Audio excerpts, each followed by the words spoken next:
চাই, ছেলে বলবে ভালো মার্কেটিং চাই, তুমি বলবা আমি কিন্তু গোটা রোজার মাস তোমার কাছে নামাজ চাই।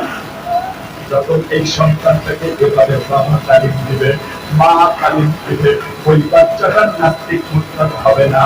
ওই বাচ্চা 16 বছর, ধরেন মনে করেন 7 বছরের নামাজের হুকুম দিলেন, 15 বছর পর্যন্ত ট্রেনিং দিলেন, তাই মাঝে কয় বছর গেল? কথা কথা কয় বছর বলেন সবাই, কয় বছর? 8 বছর। 8 বছর যদি, 8 বছর যদি একটা ছেলের পিছনে বাবা মেহনত করে, মা মেহনত করে, ও 16 বছর বয়সে বেনামাজি থাকে।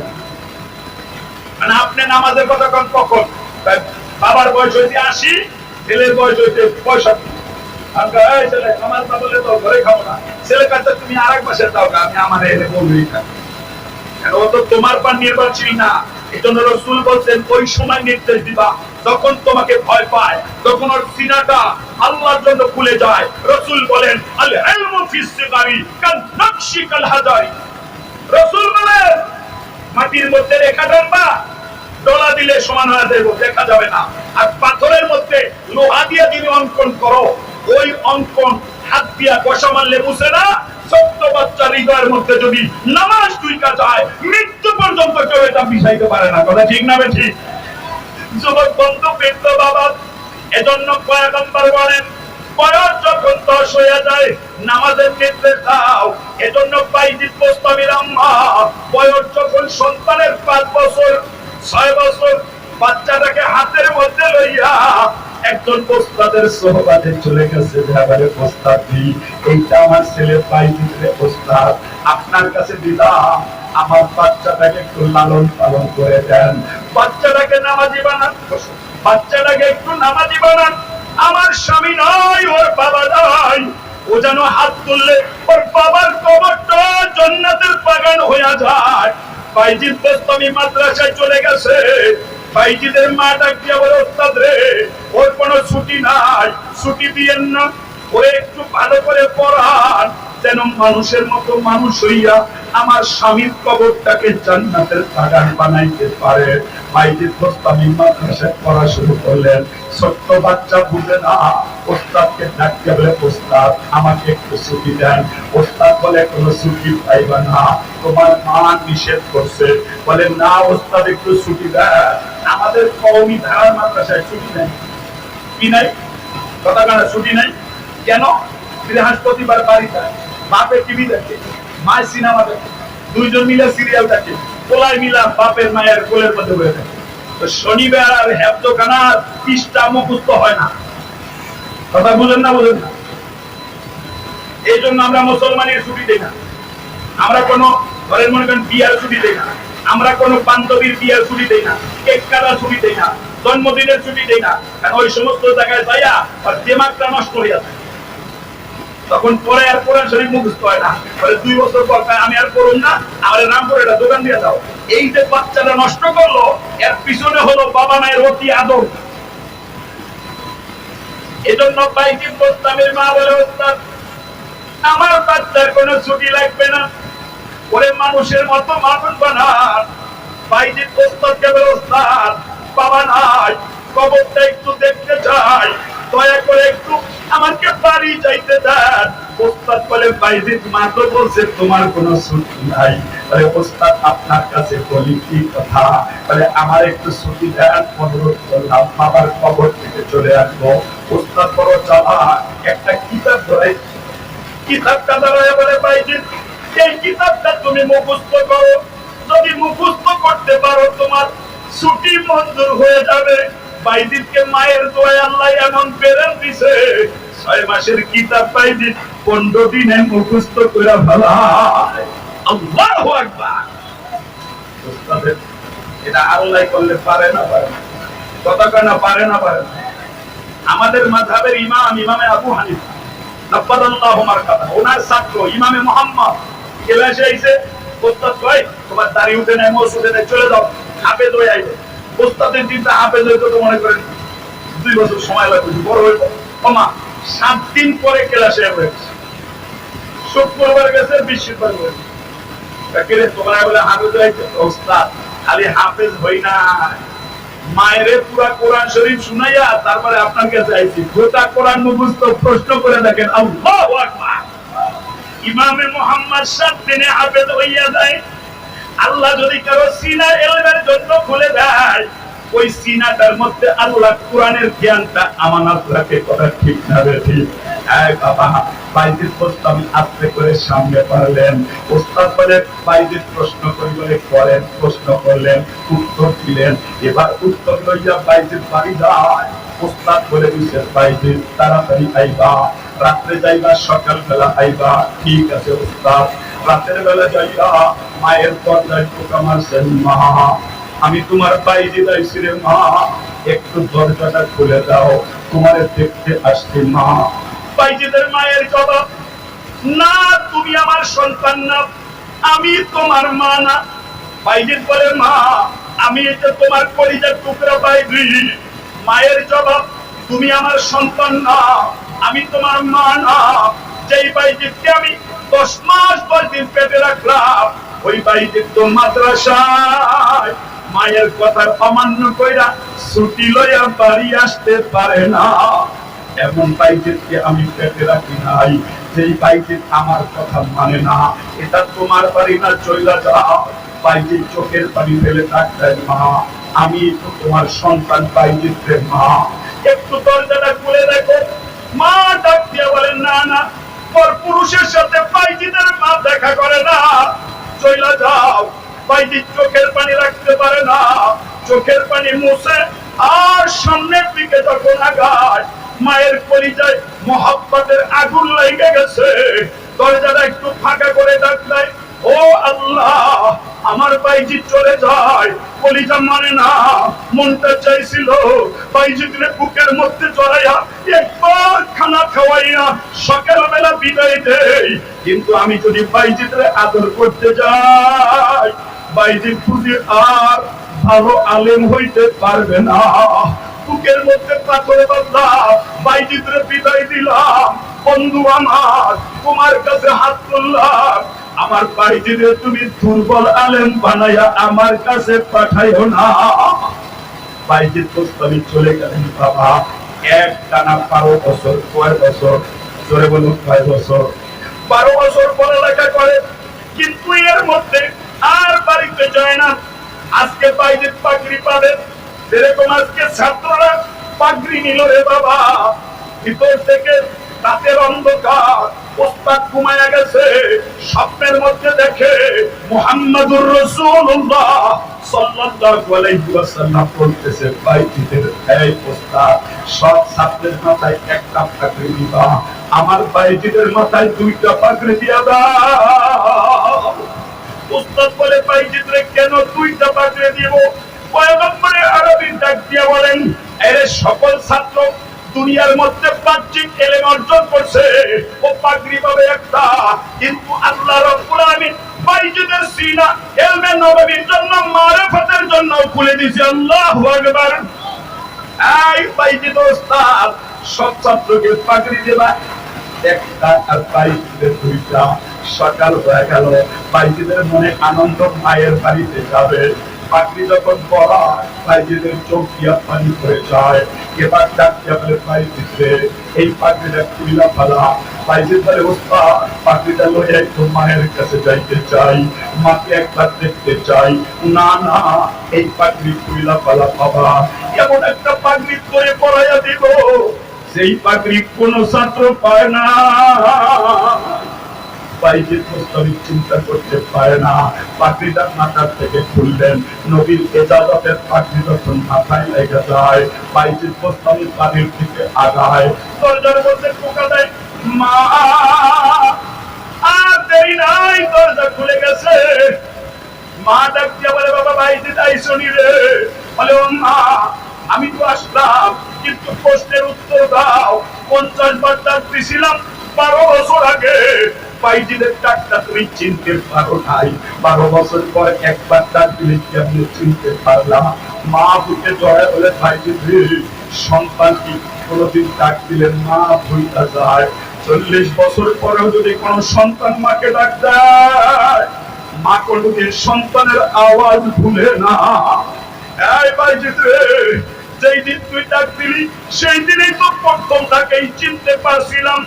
ওই দিন যদি তোরে আমি ঘরের মধ্যে জায়গা দিতাম, তাহলে কোন অবস্থাতেই আজকে নবীর এজাজতের পাগড়ি মাথায় লাগাইতে পারতি না।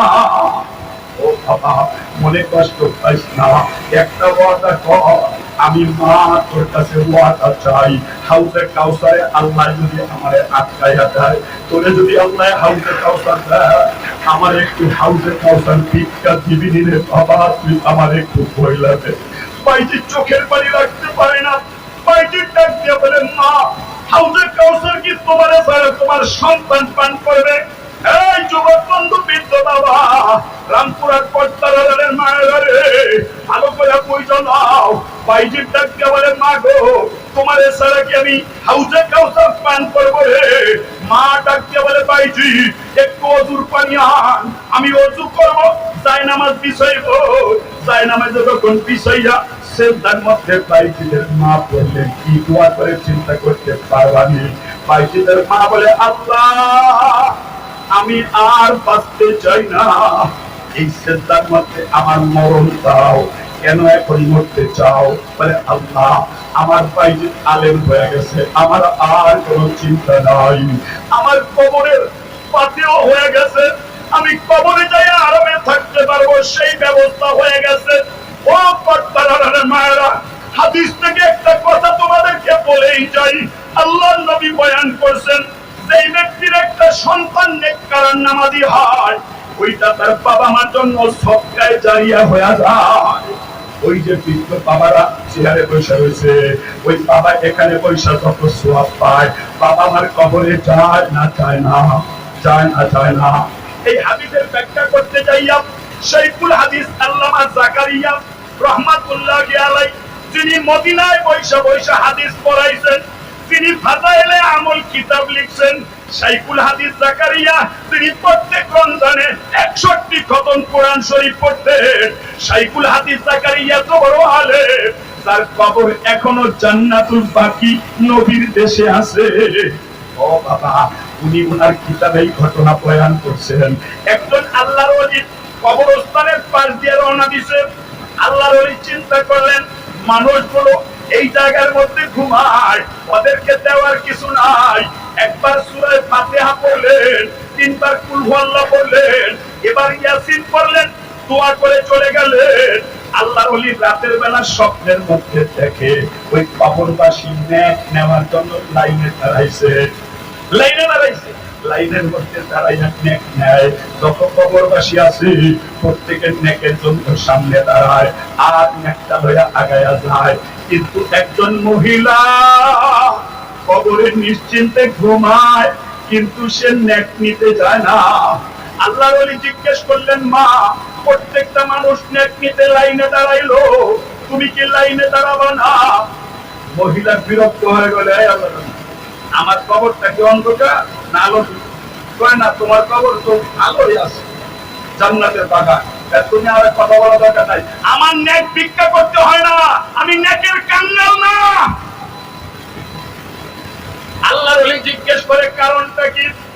বলে, দুনিয়ায় আমার একটা নেক সন্তান আছে, ও 5 ওয়াক্ত নামাজ পড়ে, সময় পাইলে কোরআন পড়ে, দান সদকা করে, অন্যের কারণে আল্লাহ আমার কবর জান্নাতের বাগান বানায়া দিছে। আল্লাহু আকবার বলেন না, দুই হাত তুলে আল্লাহু আকবার। সন্তানের এক বাবা, ও বাবা, রামপুরা তোমাদের যাদের বাড়ি, একটা জমি কিনা বাড়ি করা কি সহজে বাবা? পত্রিকা ভাবে বাড়ি পাইলা, তাদের জন্য ভুলে গেলা, একটা বার দোয়ার কথাও তোমাদের মনে হয় না। এমন সন্তানও এই মজমায় থাকতে পারে, কথা ঠিক না বেশি? ভুলে যায়, ভুলে যায়। আপনি যদি আপনার সন্তান বলে যান, বাবা বলে যান, বা আপনার সন্তান আপনাকে বলে যান, পয়গম্বর বয়ান করেন, বাবা মা যখন মারা যায়, সন্তানের দায়িত্ব দোয়া করা, এটা তাদের দায়িত্ব। যুবক বন্ধু, বৃদ্ধ বাবা, আল্লাহর ওলিকে মহিলা বলেন, আমি জানি ওই লিস্টের মধ্যে আমার নামও আছে, যেহেতু এই কবরের আমিও একজন বাসিন্দা। নেক বন্টন করতে যখন রাস্তা শেষ হয়ে যাবে, আমার নেকটা তালাশ করে কবরে দিয়ে যাবে, ভিক্ষা করণ লাগবে না। আল্লাহর ওলি বলে, মা তাহলে তোমার সন্তানের ঠিকানা একটু বলো, আমি দেখতে যাব। নাম ঠিকানা বলতে বলতে ঘুমটা ভেঙে যায়। সকালবেলা গাড়ি নিয়ে রওনা দিলেন, গ্রাম তালাশ করলেন, দোকান তালাশ করলেন, দূর থেকে ভালো করে দেখেন। যখনই আজান হয়ে যায়, আল্লাহর বান্দা শাটার লাগাইয়া মসজিদে হাজির হয়ে যায়। আবার তখন আজান হয়, মসজিদে চলে যায়, কাস্টমার চলে যায়, কোরআন খুলে পড়া শুরু করে দেয়। মাগরিব পার হইয়া আল্লাহর ওলির দোকানদারকে ডাক দেয়, বাবা তোর নাম কি? আব্দুল করিম। বলে হা। তোর বাবার নাম কি? অমক। বলে হা। তোর মা কি 25 বছর আগে মারা গেছে? কবরটা কি অমক কবরস্থানে? বলে হা। আল্লাহর ওলি সবাই তো বুঝলাম, কিন্তু তোমারে তো চিনতে পারলাম না। বলে আমারে চিনবি না, আমি এই দেশের মানুষ না, কিন্তু তোরে ওসিয়ত করলাম, তোর নেকের কারণে তোর মায়ের কবর আল্লাহ জান্নাতের বাগান বানায়া দিছে। ও বাচ্চা, তোর নেক কাজ কোনোদিন বন্ধ করিস না। এই জন্য আল্লাহর পয়গম্বরের এই কাজটা কর। বলতে বলতে ঘুমটা পরের দিন চলে যায়। এক সপ্তাহ পর আবার ওই কবরস্থান দিয়ে রওনা দিছে। আগের মতো আবার তেলাওয়াত করলেন, দোয়া করলেন, সওয়াব রেসানি করলেন। যুবক বন্ধু, বিট্টু বাবা আজকের রাতে স্বপ্নে দেখে ওই মহিলা কবরে নাই, কোথায় গেল পায় না। আল্লাহর ওলি তালাশ করে, হঠাৎ তাকাইয়া দেখে সবার আগে ভিক্ষার প্লেট নিয়ে যে লাইনে দাঁড়াইয়া নেক আনতেছে, ওই মহিলা সবার আগে লাইনের থেকে ভিক্ষা নিয়ে আসতেছে। জিজ্ঞেস করে, মা গত সপ্তাহে নেক নিতে কবর থেকে উঠলা না, আজকে কেন এমন করলা? বলে আল্লাহর ওলি, যেই সন্তানের নেকের কারণে কবরে বাহাদুরি করতাম, ওই সন্তানটা গতকাল রাত্রে মরে গেছে। এখন আর আমার কবরে নেক পাঠানোর কেউ নাই। আমিও নেকের কাঙ্গাল হয়ে গেলাম, আমিও নেকের ভিক্ষুক হয়ে গেলাম। এই জন্য নেক ভিক্ষা করতে গেলাম, ওই নেকটা লইয়া বন্ধুর কাছে যাব, দেখি বন্ধু জান্নাতের মর্যাদা একটু বাড়াইয়া দেয় কিনা। ও বাবা, যার একটা সন্তান আল্লাহওয়ালা হয়, নামাজি হয়, দিনদার নেককার হয়, ওর মতো সৌভাগ্যবান পিতা দুনিয়ার মধ্যে নাই। কথা ঠিক না রে? ঠিক। বাইজিদের মা ডাক দিয়ে বলে, আল্লাহ আমি মরণ চাই, আর দুনিয়ায় বাঁচতে চাই না, এখনই আমার মরণ দেন। বাইজি যেন মুখে একটু পানিও দিতে না পারে। কেন এমন সিদ্ধান্ত? ও আল্লাহ, আমি যদি বাইচা যাই, বাইজিদ আমার হাত ধরবে, আমারে খাওয়াইয়া দিবে, আমার পোশাক কিনবে, আমারে ডাক্তারের কাছে নিবে, দুনিয়ায় উপকার পাইলাম, আখিরাতে বুঝি তার সহযোগিতা কইমা যাবে রে আল্লাহ। এই জন্য দুনিয়ায় কিচ্ছু চাই না, একটা পানীয় যেন মুখের মধ্যে না দেয়। আমি এভাবে মরতে চাই যেন হাউজে কাউসার লইয়া বাইজিদ আমার জন্য দাঁড়াইয়া যায়। এজন্য আমি বাইজিদের উপকার দুনিয়ায় নিতে চাই না, ওটা কবরের মধ্যে নিতে চাই। ও যুবক বন্ধু, বিট্টু বাবা, তুমিও মা, ও মায়েরা, বাইজিদ মুস্তামির মা ও মা, তার একটাই চিন্তা, বড় জগৎ। আর তোমার চিন্তা, আমার ছেলেটা কেমনে বিসিএস ক্যাডার হবে, কেমনে একজন প্রশাসনের বড় কর্মকর্তা হবে, টাওয়ার বানাইবে, হালাল না হারাম তা নিয়ে চিন্তা নাই। তুমি শুধু টাকার জন্য দৌড়াও, মরণের পরে দোয়া করার সময় ছেলে পাবে না, এরকম সন্তান দুনিয়ায় আসে না। এজন্য বন্ধু তোমাদেরকে হুজুর বলে গেলেন, বাচ্চাটাকে 3টা বছরের জন্য নুরানি মক্তবে পড়াইবা। এই 3 বছরে সূরা ওয়াকিয়া মুখস্থ, আর রহমান মুখস্থ, ইয়াসিন মুখস্থ, মুলুক মুখস্থ, কোরআন দেখা দেখা পড়তে পারে, আমপারা মুখস্থ করে ফেলে। আবার বাচ্চাটা পড়ে যাইয়া ভর্তি হয়, বাংলায়ও থাকলো না, আরবিতেও থাকলো না। এই সিলেবাস পাওয়ার পর তার ছেলে কোরআন পড়তে পারবে না। আল্লাহর আদালতে মামলা করলে ওখানে কোনো সুপারিশ চলবে না। কথা ঠিক না রে? ঠিক। এই জন্য বাইজিদের মা তখন দোয়া করলেন, মুস্তাজাবুদ দাওয়াত, আল্লাহর পক্ষ থেকে কবুল হয়ে গেছে। বাইজিদটাকে মা, কিন্তু মায়ের কোনো জবাব নাই, গায়ের মধ্যে কাজ লাগায়। বাইজিদের মা জমিনে পড়ে যায়। বাইজিদ বলে, মা একটু পানিও তোমার মুখে দিতে পারলাম না, হাউজে কাউসারে কি তোমার ছাড়া তোমার সন্তান পান করতে পারবে রে মা? ও বাবা বুঝা লও, বাইজিদের মাও মা, তুমিও মা, বাইজিদের আত্মীয় আত্মীয়, তুমিও আত্মীয়। সন্তান যদি নেককার হয়, এর চাইতে দামি দুনিয়ার মধ্যে আর কোনো পাওয়া নাই। যুবক বন্ধু, বৃদ্ধ বাবারে, এই জন্য ঈসা নবী দোয়া করেন, ও আল্লাহ, ওয়াসসালামু আলাইয়া ইয়াউমা উলিদতু ওয়া ইয়াউমা আমুতু ওয়া ইয়াউমা উবআসু হাইয়া। ও বন্ধু আমার, জন্ম সুন্দর দিছেন, মরণ সুন্দর চাই। বাইজিদের মা সেজদার মধ্যে মরণ পায়, মরণ সুন্দর করতে সাহাবীরা চায়। আর তুমি তো চিন্তা করে, আরে বাসুমনি কবে মরণ দেরি আছে। হযরত ওমর জীবন ভর দোয়া করছেন, আল্লাহুম্মা রযুকনা শাহাদাতান কামিলাতান ফি সাবিলিক ওয়াজআল মাউতানা ফি বিলাদি রাসূলিক। ও আল্লাহ, আমার মরণ দিবেন শাহাদাতের মরণ দিয়েন, কারণ হিসাব দিয়া জান্নাতে যাইতে পারবো না রে আল্লাহ। কোন ওমর, তার মত অনুযায়ী আল্লাহ কোরআনে 21টা আয়াত নাযিল করেছে। আল্লাহু আকবার বলো। এই বাবা, কোন ওমর ঘরের থেকে বাইরে হইছে, মদিনা কাঁপতাছে, ভূমিকম্প।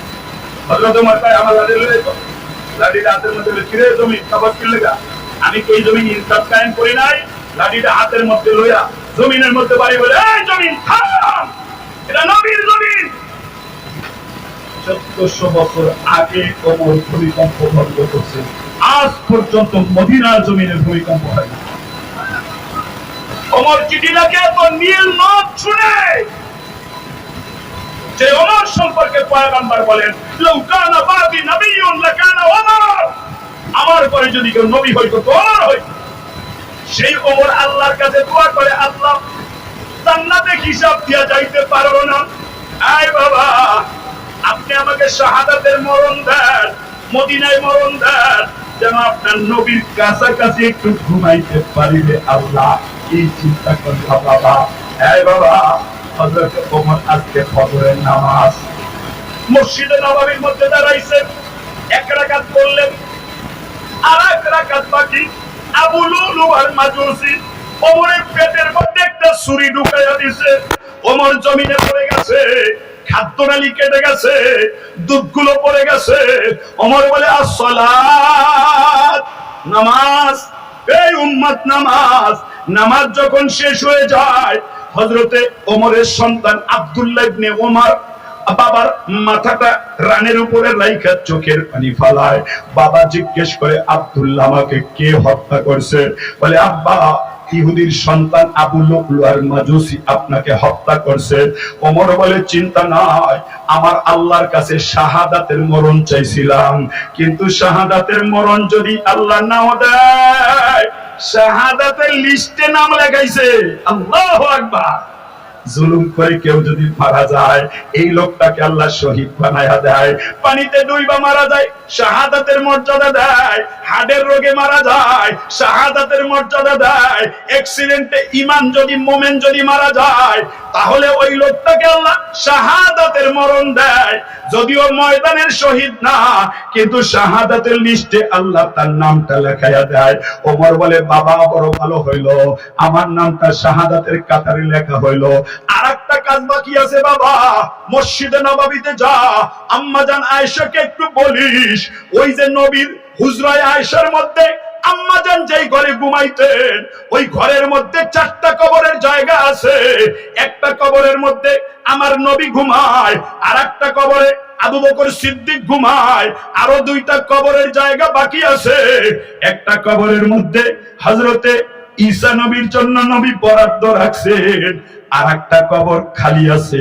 যাও আম্মাজানকে বুঝায়া বইল, মদিনার ওমর আপনার কাছে পাঠাইছে মরণ সুন্দর করার জন্য, ওই কবরের জায়গাটা আপনার কাছে ভিক্ষা চায়।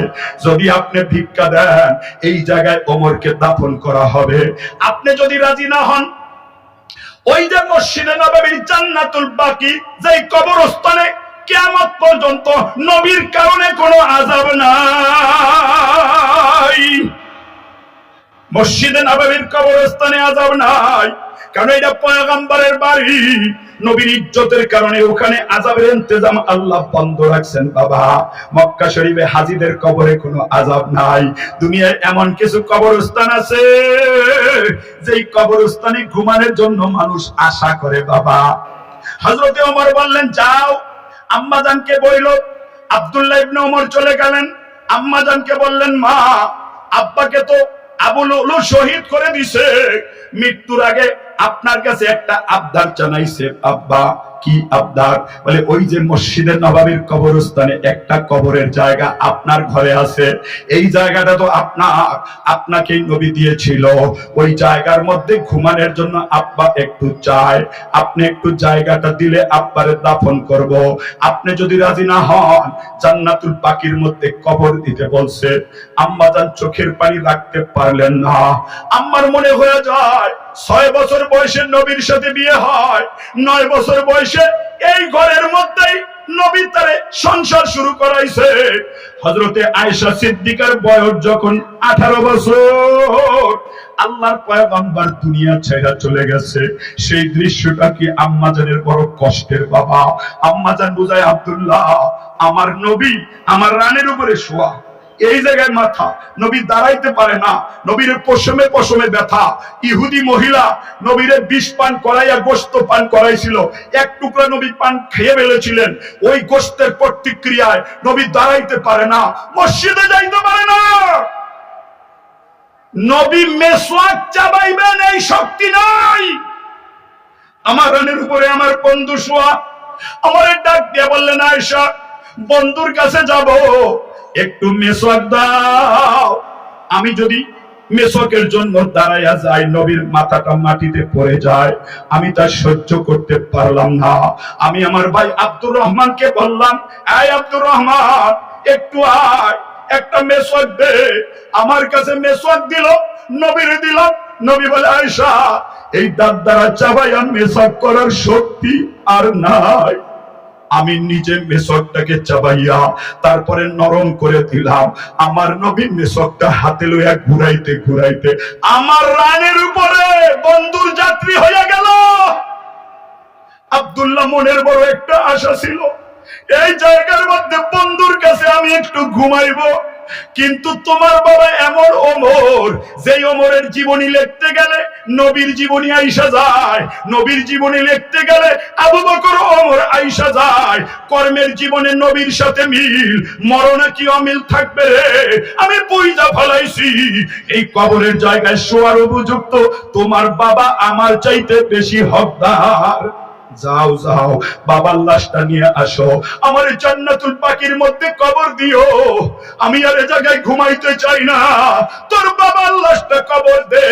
হযরতে ওমরকে যখন দাফন করা হয়, হযরতে আলী মুর্তাজা আস্তে করে ডাক দিয়া ওমর আব্দুল্লাহ ইবনে ওমরকে বললেন এই আব্দুল্লাহ আমি জানতাম এই জায়গার মধ্যে তোমার বাবাই ঘুমাইবে।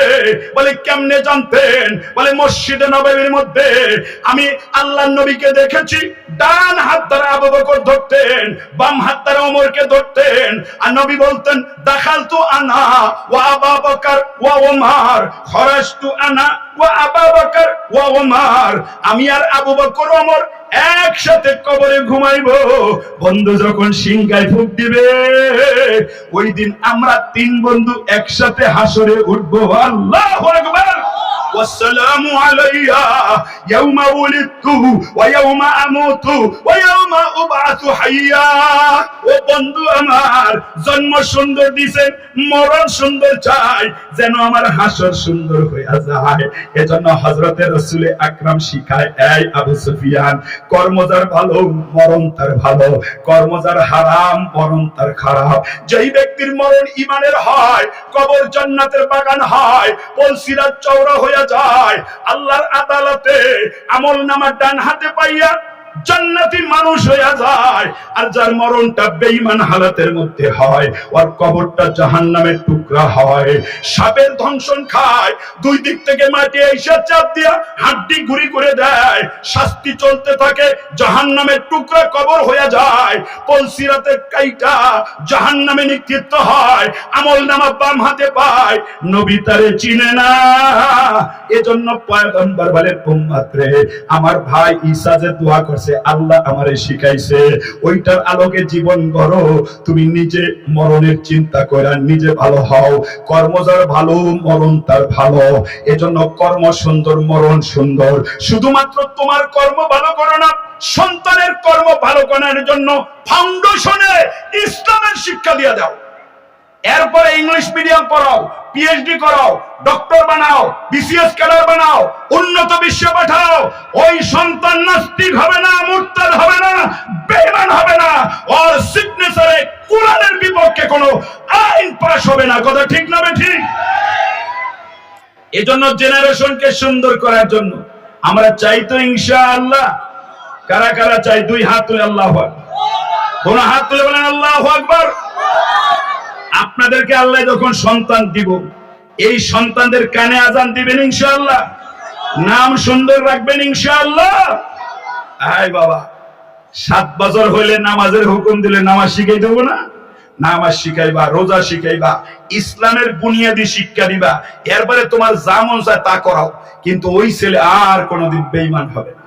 এজন্য আমি আপনাদেরকে অনুরোধ করব, মেহেরবানি করে এই যে মাদ্রাসা, আপনার সন্তানদেরকে, আপনাকে, আপনার স্বামীকে, আপনার প্রজন্মকে জাহান্নাম থেকে বাঁচানোর একটা পথ দেখায়। কথা ঠিক না ঠিক? এখানে 3 বছর পড়ান, তারপরে পড়ালেখা ভালো না হলে আরেক মাদ্রাসা দিবেন, সেই মাদ্রাসা পড়ালেখা ভালো না আরেক মাদ্রাসা দিবেন, খোঁজ খবর নিবেন। কিন্তু এই দুনিয়ার শিক্ষায় শিক্ষিত করার আগে সন্তানদেরকে নামাজ, রোজা, হজ, যাকাত, ইসলামী শিক্ষায় শিক্ষিত বানায়া নিজের কবর সুন্দর, সন্তানের কবর সুন্দর করতে কারা কারা চাই? দুই হাত তুলে আল্লাহু আকবার। আমি অত্যন্ত খুশি হলাম যে শেষ পর্যন্ত আপনারা অপেক্ষা করলেন এবং এই মাহফিলে বসে থাকলেন। এইভাবে বয়ানের কোনো তরতিব নাই, কিন্তু আপনারা তো আল্লামা দেলাওয়ার সাহেবকে চিনবেন না? হুজুরের মতো এইরকম শরীফ এবং ভদ্র মানুষ আলোচনার জগতে নাই। এই জন্য আমি চিন্তা করলাম, হুজুরকে বসায় রেখা আমি যদি বয়ান করি, এটা আমার কাছে পছন্দ হয় না। যদিও হুজুর কিছু বলতেন না, হয়তো মনে মনে কষ্ট পাইতেন। এরপরে মৌলানা কি জানি নাম, ইমতিয়াজ, ইমতিয়াজও হয়তো বা কেমন মনে করতো। তো ওরে না জানাই হুজুর স্টেজে বসে, হে জানেও না। আমিও চেয়ার ছেড়ে দিলাম যে হুজুর বয়ান করবো। এখন মৌলানা আবুল বাশার নোমানী সাহেব হলো মৌলানা ইমতিয়াজের ছাত্র, ইমতিয়াজের হুজুর। এই যখন চেয়ারে বয়ে গেছে, ওস্তাদরা তো নামাইতে পারতেছে না। এখন একজনে বসাইলাম, আর একজন আইয়া বসে গেল। এখন কি করবো? তার তো করার কিছু ছিল না। যাই হোক, শেষ পর্যন্ত আল্লাহর মেহেরবানি, আপনারা এতক্ষণ পর্যন্ত ধৈর্য সহকারে বসলেন। আমি বুঝতেছিলাম যে আপনারা হয়তো